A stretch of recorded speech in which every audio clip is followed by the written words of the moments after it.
பஞ்சாயத்து. இரு நபர்களுக்கு இடையே ஒரே விதமான கருத்து இருக்கும் பொழுது அப்பொழுது இருவருக்கும் உள்ள உறவு வலுவாக உறுதியாக இருக்கும்.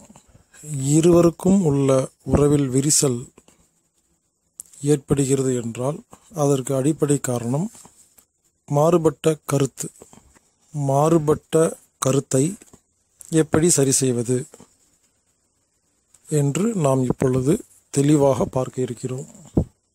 இரு மனிதனுக்கு இடையே கருத்து வேறுபாடு காரணமாக உறவு விரிசல்கள் வருகிறது. இதை சரி செய்ய வேண்டுமென்றால் 5 விஷயங்களை இருவரும் மேற்கொள்ள வேண்டும். 1. மற்றவர்கள் பேசுவதற்கு முதலில் அனுமதி அளிக்க வேண்டும். 2. மற்றவர்கள் பேசுவதை கவனமாக கவனித்து உள்வாங்க வேண்டும். 3. மற்றவர்கள் பேசி முடித்துவிட்ட பிறகே நாம் பேச ஆரம்பிக்க வேண்டும். 4. முடிவுகள் எடுப்பதற்கு நேரம் எடுத்துக்கொள்ள வேண்டும். அவசரப்பட்டு எந்த ஒரு முடிவையும் எந்த ஒரு வார்த்தையும் பேசிவிடக்கூடாது. 5. முடிவு எடுக்கும் பொழுதும் பேசும் பொழுதும் அன்பும் கருணையும் மனதில் இருக்க வேண்டும். இந்த 5 விஷயத்தை ஞாபகம் வைத்து புரிந்து கொண்டு மாறுபட்ட கருத்துள்ள இருவர் அமர்ந்து பேசினால் கண்டிப்பாக இருவரும் ஏற்றுக்கொள்ளும் விதத்தில் தீர்வுகள் கிடைக்கும். முதலாவதாக, மற்றவர்கள் பேசுவதற்கு அனுமதி அளிக்க வேண்டும். இதுதான் நமக்கு உள்ள மிகப்பெரிய ஒரு குறைபாடாக இருக்கிறது.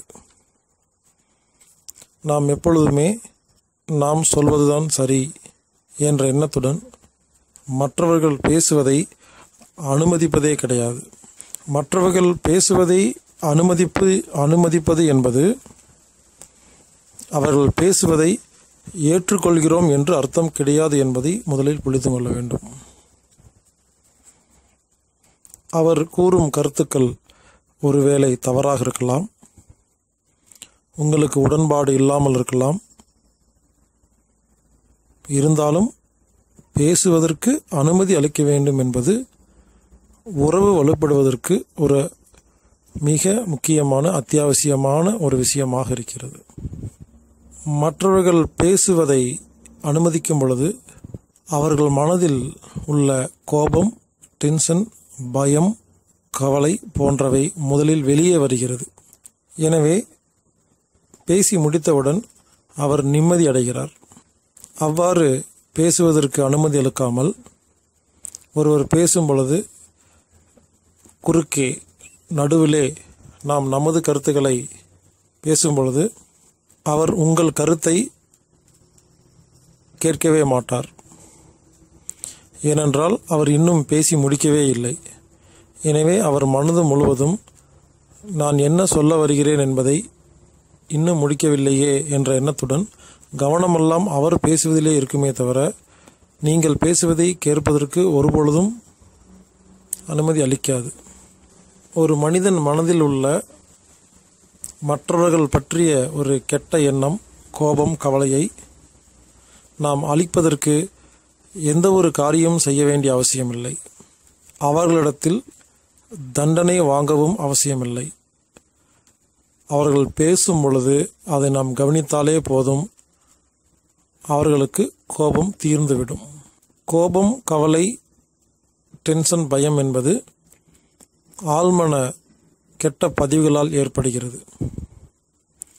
அதை தீர்க்க வேண்டுமென்றால் சம்பந்தப்பட்ட நபரிடம் நான் உன் மீது கோபமாக இருக்கிறேன் என்பதை அவர் வாய் வழியாக பேசும் பொழுதுதான் அதை குறைக்க முடியும் அல்லது முற்றிலுமாக நீக்க முடியும்.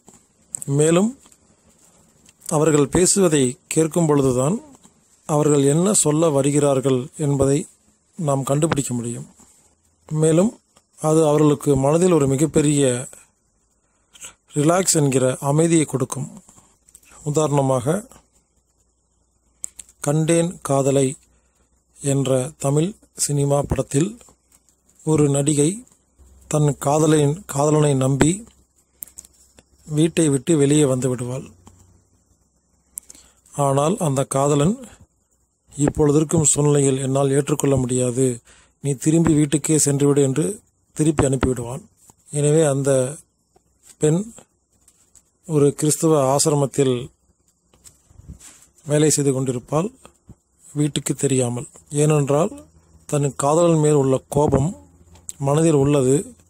அதை அழிக்கவும் முடியாமல், அவரை திட்டவும் முடியாமல், அந்த கோபம் இருக்கும் வரை அவரால் வீட்டுக்கும் போக முடியவில்லை, காதலனை அடைய முடியாமல் இந்த கோபத்திலேயே, வருத்தத்திலேயே, கவலையிலேயே பல நாட்கள் ஆசிரமத்தில் வேலை செய்கிறாள்.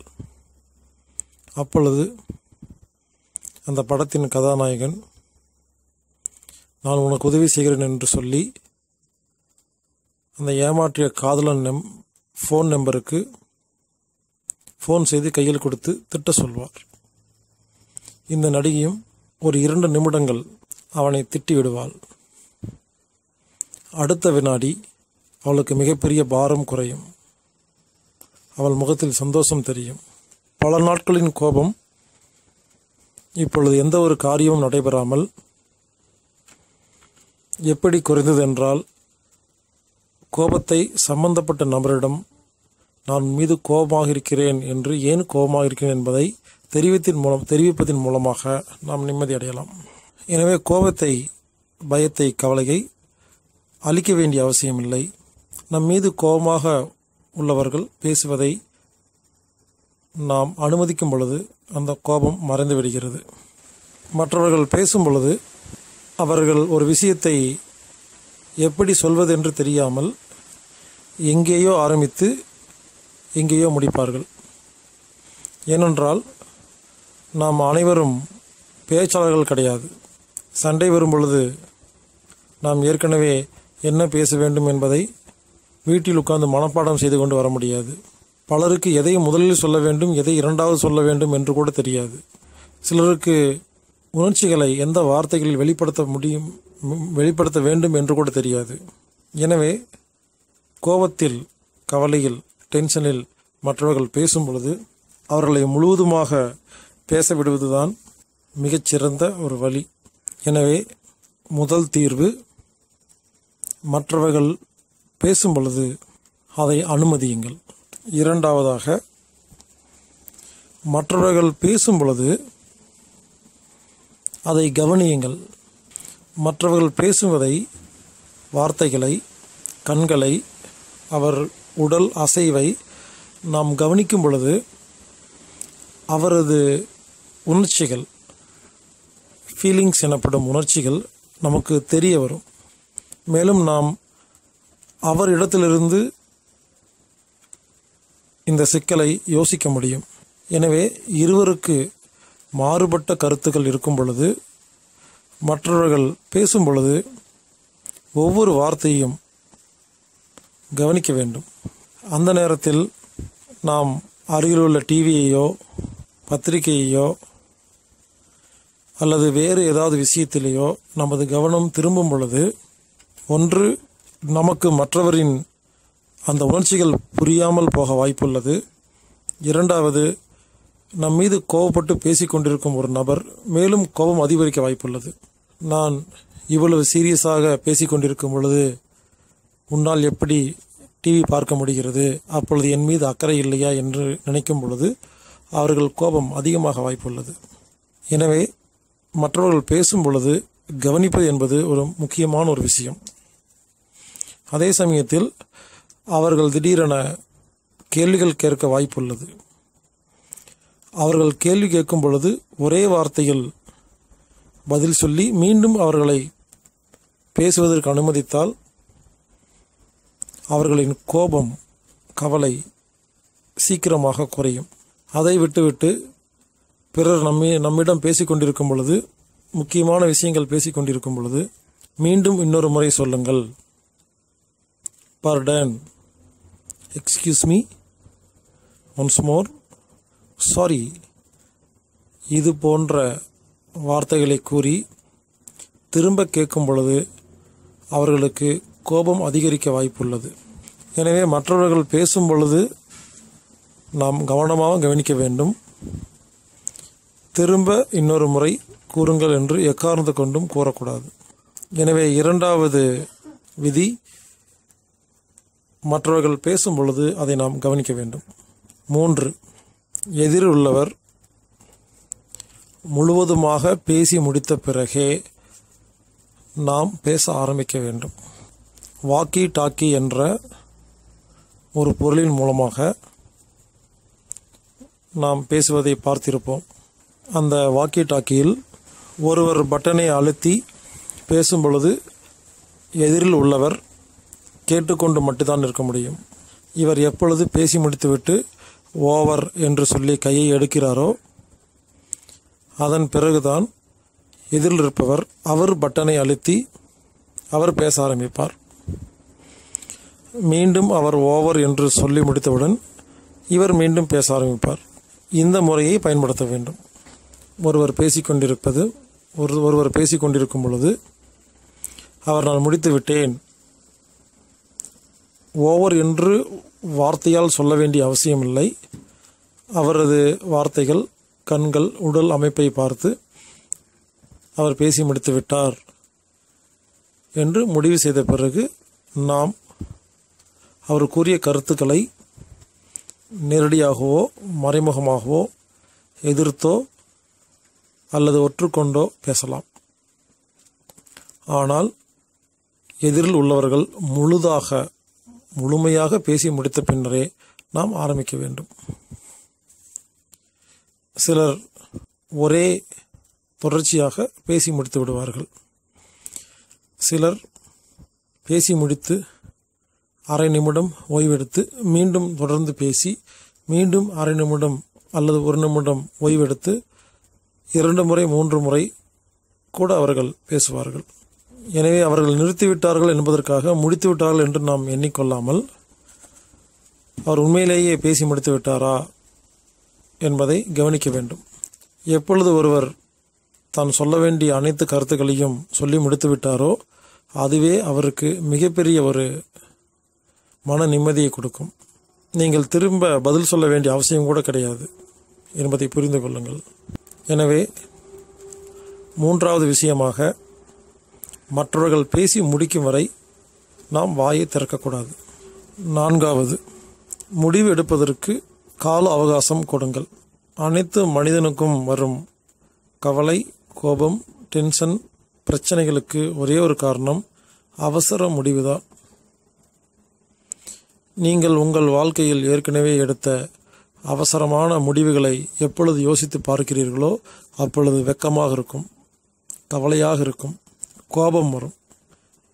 இதற்கு ஒரே ஒரு காரணம், நாம் அவசரமாக எடுத்த முடிவு. எனவே முடிவெடுக்கும் பொழுது எப்பொழுதுமே குறைந்தது 5 நிமிடம் முதல் 5 நாட்கள் 10 நாட்கள் என நாம் நேரம் எடுத்து முடிவு செய்யலாம். எனவே இருவரும் முரண்பட்ட கருத்துக்களை பேசிக்கொண்டிருக்கும் பொழுது முடிவுகளை எடுக்கக்கூடாது. கருத்துக்கள் மட்டுமே பரிமாறிக்கொள்ள வேண்டும். முடிவுகள் எடுப்பதற்கு வேறொரு நாள் அல்லது வேறொரு நேரத்தை நாம் ஒதுக்க வேண்டும். ஏனென்றால் கருத்துக்கள் கூறும் பொழுது உணர்ச்சி வசப்பட்டு நாம் எடுக்கும் முடிவுகள் 2 நாள் கழித்து நாம் இப்படி செய்திருக்கலாமே, அப்படி செய்திருக்கலாமே என்று ஒருவேளை தோன்றுவதற்கு வாய்ப்பு உள்ளது.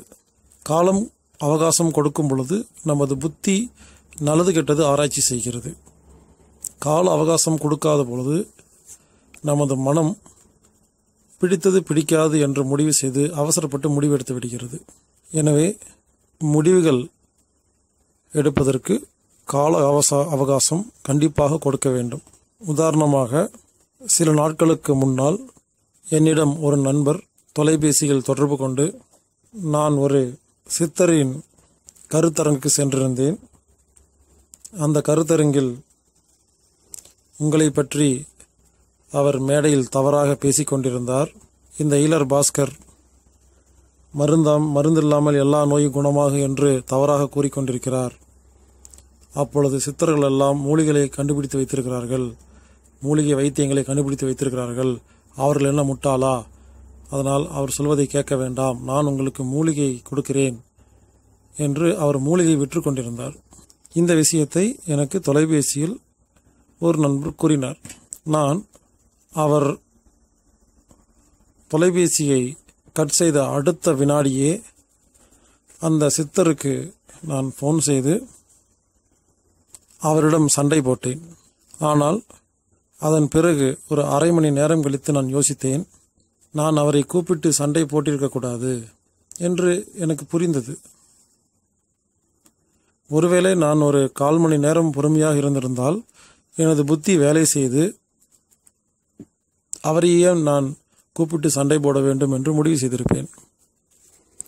இப்படி அவசரப்பட்டு சண்டையிட்டதால் இப்பொழுது அவருக்கும் எனக்கும் மன கஷ்டம் ஏற்பட்டுவிட்டது. எனவே 4வது விஷயமாக, முடிவெடுப்பதற்கு காலம் கொடுத்தால்தான் புத்தி வேலை செய்யும் என்பதை புரிந்து கொள்வோம். 5வது விஷயம், ஒரு முடிவு எடுப்பதற்கு முன்னால் அந்த முடிவில் அன்பும் கருணையும் இருக்க வேண்டும் என்பது ஒரு மிக முக்கியமான ஒரு விஷயம். நாம் எடுக்கும் எல்லா முடிவுகளிலும் அன்பும் கருணையும் இல்லை என்பதால் தான் முடிவுகள் தவறாக இருக்கின்றது. உதாரணமாக, நாம் நமது குழந்தைகள் இடத்தில் எப்பொழுதுமே அன்பும் கருணையோடு நடந்து கொள்கிறோம். நமது மகன் அல்லது மகள் ஒரு கொலையை செய்து கொண்டு வீட்டுக்கு வந்தால் கூட சாப்பிட்டாயா என்று அவருக்கு உணவு பரிமாறுகிறோம். ஆனால் பக்கத்து வீட்டு பையன் ஒரு சிறு தவறு செய்யும் பொழுது நாம் அவரை துன்புறுத்துகிறோம். பக்கத்து வீட்டு பையனை நம் பையனாக நினைக்கும் பொழுது அந்த இடத்தில் அன்பும் கருணையும் வருகிறது. எனவே எந்த முடிவெடுப்பதாக இருந்தாலும்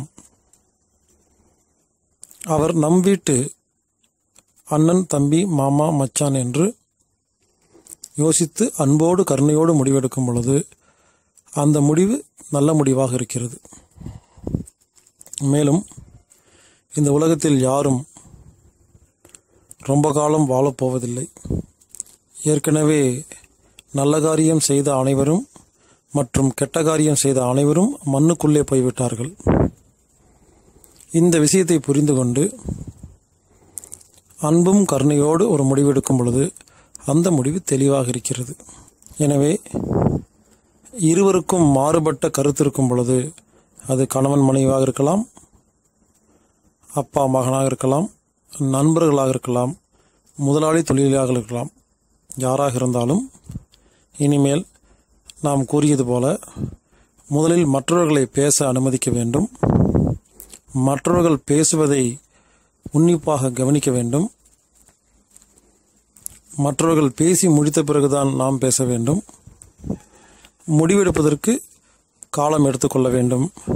அந்த முடிவில் அன்பும் கருணையும் இருக்க வேண்டும் என்ற 5 கோட்பாடுகளை மனதில் கொண்டு இனி நாம் பஞ்சாயத்து நடத்தினால் அந்த பஞ்சாயத்தின் முடிவு கண்டிப்பாக இருவருக்கும் உடன்பாடு உள்ள திருப்தியான தெளிவான உடன்பாடாக மட்டுமே இருக்கும் என்பது உறுதி. ஆனால் குடும்பத்தில் பல சிக்கல் வருவதற்கு அடிப்படை காரணம் என்னவென்றால், மற்றவர்கள் பேசுவதை நாம் கேட்பதே கிடையாது. அவர்கள் பேசி முடிப்பதற்குள் நாம் பேச ஆரம்பித்து விடுகிறோம். நமது முடிவுகளில் அன்பும் கருணையும் இல்லை. மேலும் உடனடியாக முடிவெடுக்கிறோம். எனவே மேலே சொன்ன வழிமுறைகளை பயன்படுத்துவோம். மாறுபட்ட கருத்துக்களை சரி செய்வோம். அன்பாக வாழ்வோம். நாம் விரைவில் பஞ்சாயத்து ரூம் என்று ஒரு ரூமை தயார் செய்ய உள்ளோம். நான் விளையாட்டாக கூறவில்லை, சீரியஸாகத்தான் கூறுகிறேன். இனிமேல் யாருக்காவது மாறுபட்ட கருத்து இருந்தால்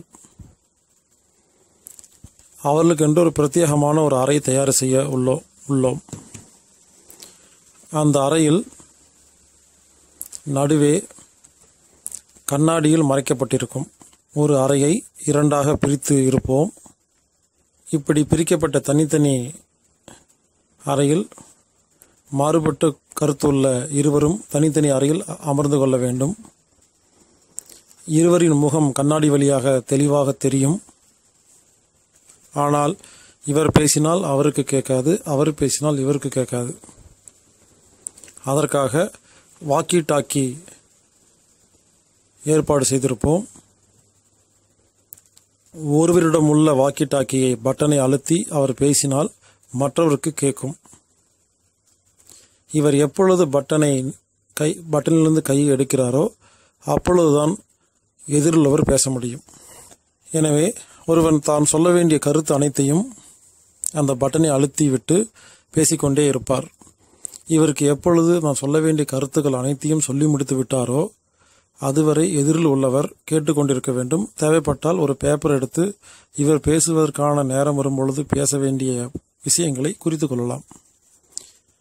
ஒருவர் ஆசை தீர அவர் பேச வேண்டிய விஷயம் அனைத்தையும் பேசி முடித்த பிறகு அந்த பட்டனிலிருந்து கையை எடுக்க வேண்டும். எதிரில் உள்ளவர் இப்பொழுது பட்டனை அழுத்திக்கொண்டு அவர் பேச ஆரம்பிப்பார்.